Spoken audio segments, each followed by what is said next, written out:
Imagine this. What if you could just hit pause on the daily grind, silence your phone, actually feel like a kid again, Mm-hmm. but, this time with a grown-up view on things, maybe even a nice glass of wine later on. Sounds pretty good, doesn't it? It really does. And that's the idea behind our deep dive today. Adult summer camps, they've kind of exploded in popularity. They really have. So we're going to explore how they give you this chance to find your inner child again, to properly unplug, play, connect, often in these amazing settings. Yeah, it's a really fascinating trend.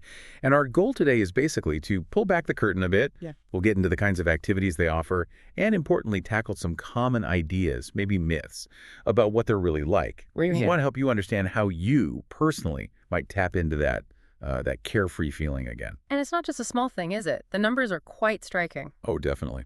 There was a Forbes piece in 2024. It mentioned a 30% jump in the U.S. adult camp registrations just since 2020. Wow, 30%. Yeah. And we're seeing similar things happening here in the Philippines, too. Lots of city dwellers heading out to places like Batangas, Laguna, looking for that nature escape. So it feels like more than just a trend. It seems like these camps are tapping into something, well, deeper, like a mix of nostalgia for childhood, but also meeting very real modern adult needs. Precisely. Mm-hmm. I mean, think about it, the need to escape work stress, the constant noise of the city. It feels pretty universal right now. Absolutely. And the core appeal, really, it's this almost primal need, maybe? Yeah. To disconnect from all the screens, to be in nature, a beach, mountains, whatever it is, and to make real connections with people without the usual pressures. It's kind of a pushback against our super connected lives. Yeah, a deliberate unplugging. Exactly. Like Camp Explorer in Rizal. You got to mention in the Philippine Star last year. They do these weekend trips with everything from kayaking to pottery. It's all about that real world stuff. That makes total sense. Getting away from screens, finding actual tangible joy. I saw this Reddit thread from 2023 that put it really well. Oh, yeah. It said something like, adult camps let you feel like a kid without the awkwardness. It's freedom with purpose. That's a great way to put it. Freedom with purpose. I like that. But that quote also leads us straight into some of those myths you mentioned. Like, are these just nonstop parties? Or only for, super outgoing, outdoorsy people? Right. Yeah. It's really important we clear those up. Let's just tackle them directly. Myth number one, they're just like kids' camps. Okay. That's just not true anymore. Adult camps have, well, pretty sophisticated activities these days. You're looking at things like proper photography workshops, yoga retreats, sometimes even survival skills training. Stuff highlighted in guides like Travel Plus Leisure. They're definitely designed for grown-up interest, balancing the fun part with actual personal growth. So it's not just gluing pasta to paper plates, though maybe there's some of that too if you want it. Maybe. But yeah, it's generally more structured for adults. Okay, what about the second myth? That it's all about partying. Just, constant booze and loud music. Yeah, that's a common one. And look, socializing is definitely a big part of it, but they're not just raves in the woods. Right. Condé Nast Traveler actually featured camps focusing more on wellness last year. Yeah. Think guided meditation. Some camps even have sober options. The real point is building connections, community, not just, nursing a hangover. That's a really key difference, isn't it? It shifts the whole reason someone might go. Absolutely. But what if you're not the loudest person in the room? Or maybe you're not super into hiking or climbing. Is there still space for you? That's myth number 3. Right. That is only for extroverts or outdoorsy types. Yeah. And again, not really the case. Okay. Camps are generally designed pretty well now to cater to all sorts of personalities. If you're more introverted, you might find a quiet book club or just enjoy hiking on your own. While, the thrill seekers can go do the zip lines or whatever. Yeah. I saw this post on X from a camper in Manila who went to one of Batangas. Yeah. And she was praising how it had this great mix, like quiet craft sessions, but also big group adventures. So really something for everyone. So it really comes down to choice then. Exactly. Choice is key. They offer a really wide range of things for whatever vibe you're after. Yeah. Whether you're an adrenaline junkie or someone looking for quiet creativity. Okay, so with those myths out of the way, it's easier to picture what a weekend might actually look like. Let's try and paint that picture, maybe drawing from some of those Batangas eco-retreats, perhaps. What's day one like? Right. So imagine arriving. Day one, you're shedding that city stress almost instantly. Mm. And often, the first thing is that jolt of adventure. Yeah. Maybe you are ziplining across a valley, heart pounding, but in a good way, Yeah. Or perhaps it's kayaking on a really calm lake. Yeah. Someone on Reddit last year was talking about water sports in Laguna, how it just wakes up that inner thrill seeker. Mhm. These activities are kind of designed to snap you out of your routine, get you right into the present moment. And after that burst of adrenaline, day 2 sounds like maybe a change of pace. Often, yeah. Day two might lean more into creative, hands-on stuff. Think about a pottery workshop. Oh, nice. Getting your hands dirty with clay, making something, just totally absorbed in it. Oh. There was this great post from someone called Anna on X last year. What'd she say? She said making bracelets at a camp felt like being 10 again, but with better focus. It sparked that pure nostalgia. It's about reconnecting with that simpler, joyful part of yourself through making things. I love that image, like being 10 again, but with Yeah. better focus. That's perfect. Okay, so day 1 adventure, day 2 creativity.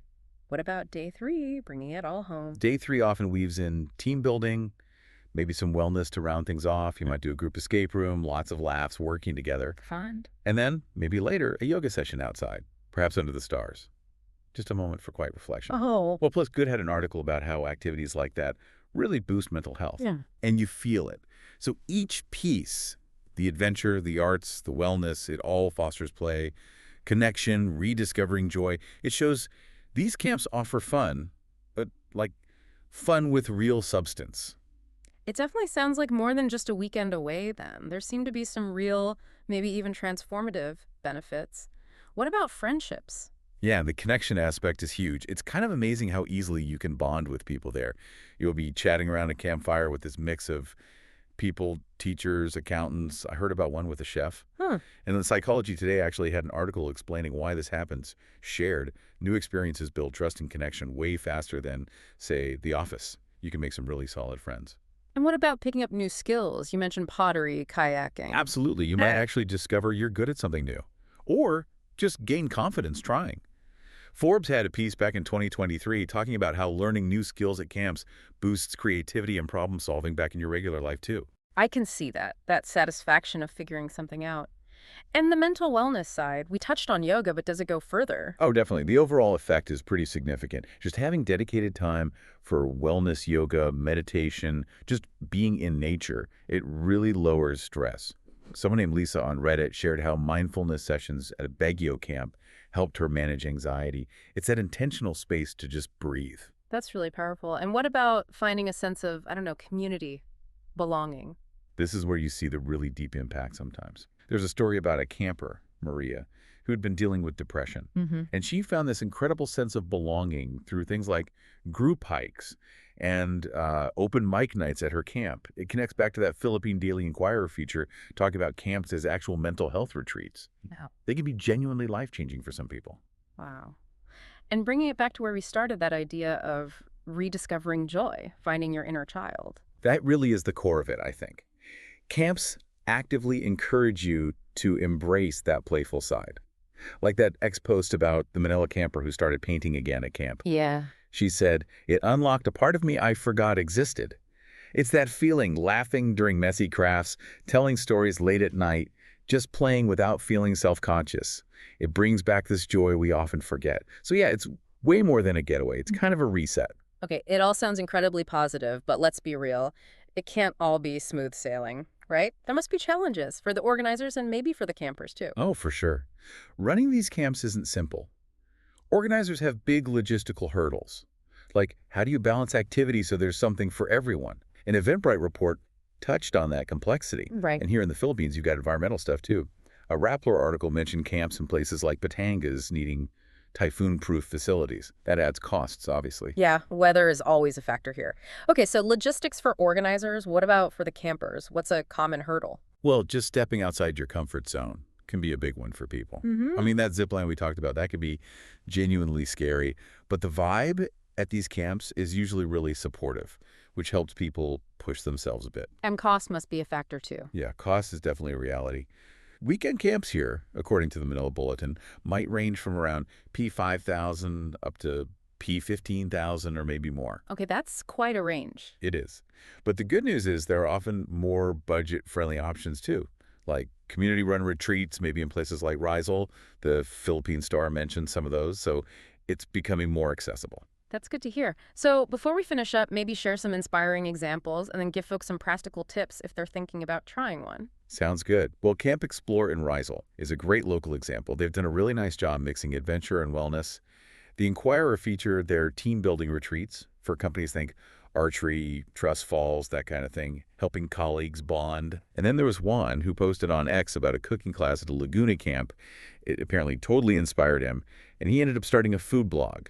Shows how these things can spark something unexpected. That's awesome. A real ripple effect. And it's not Yeah. just local, right? There's global influence. Definitely. You have camps like Camp No Counselors in the U.S. Forbes wrote about them. They kind of pioneered the big all-inclusive model with water slides, talent shows, the works. Right. And those global examples definitely inspire camps here to keep innovating, offering more diverse experiences. Okay, so let's say someone listening is feeling inspired. They want to try this. What are your top practical tips for making it a great experience? All right, based on what campers say and guides like Travel Plus Leisure suggest, here are a few key things. Mm. First, choose your vibe. Seriously, pick a camp that matches what you actually enjoy. Adventure, arts, wellness. Check out resources like Camp Navigator for Philippine options. Good tip. What else? Second, pack light, but think fun. Comfort is key. Bring comfy clothes, definitely an open mind. And yeah, practical stuff like bug spray is essential. Always bug spray. Okay, third. Third, embrace the unknown. Be willing to try stuff, even if it feels a bit scary, like that zip line. The payoff in confidence is usually huge. Mm-hmm. Fourth, connect with people. Talk to strangers. They might become actual friends. Like we heard, you could end up swapping stories with a chef or whoever. Great advice. And the last one, maybe the most important. Maybe unplug fully. Yeah. Really try to leave your phone off, or at least tucked away. Just be present. That Reddit tip summed it up perfectly. Disconnect to reconnect. Fantastic. What a journey through adult summer camps. It really does sound like this amazing mix of fun, growth, and pure nostalgia. From zip lines to pottery, it's a chance to find that inner child, make real connections, maybe learn something new. It feels like it's genuinely for anyone who just needs more joy, connection, and a break from the everyday. Absolutely. And the stories we talked about, like Maria finding belonging or Right. Juan getting inspired, they showed the real impact these camps can have. And seeing the scene grow here in the Philippines, in Batangas, Rizal, Laguna, it's exciting. More chances to unplug and James, just play. You're never too old. Right? Never too old. So maybe the question for everyone listening is, what part of your inner child is waiting to be rediscovered? Or, how can you bring a bit more of that playfulness, that unplugged time into Yeah. your regular life, even without going to camp?